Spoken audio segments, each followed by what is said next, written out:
Après ta visite de Teotihuacan au Mexique, laisse tomber les spots touristiques, j'ai un bon plan pour toi, découvrir le pulque, la boisson des dieux. On part à la rencontre d'une famille qui propose plusieurs expériences et aujourd'hui, on va faire celle autour du pulque.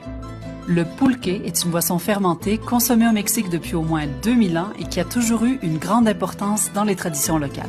Laura Isabel, qui est biologiste, et Don Severiano, maestro pulquero, nous emmène à travers les champs jusqu'à arriver face à un grand agave. Il est à maturité, donc il faut enlever le cœur pour éviter la floraison, sinon il n'y aura pas d'aguamiel, la sève qui, une fois fermentée, deviendra du pulque. On voit que Don Severiano est habitué, il coupe les mechichihuales, les épines des feuilles, pour se frayer un chemin, puis il racle le cœur avec force et enlève la racine.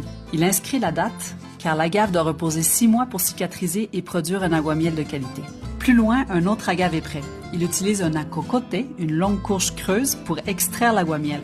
C'était la première fois que j'y goûtais, c'est un peu sucré et c'est très bon. Puis, on goûte au pulque frais qui tourne autour de 5 degrés d'alcool. On l'utilisera pour préparer un curado ensemble qui est le pulque aromatisé.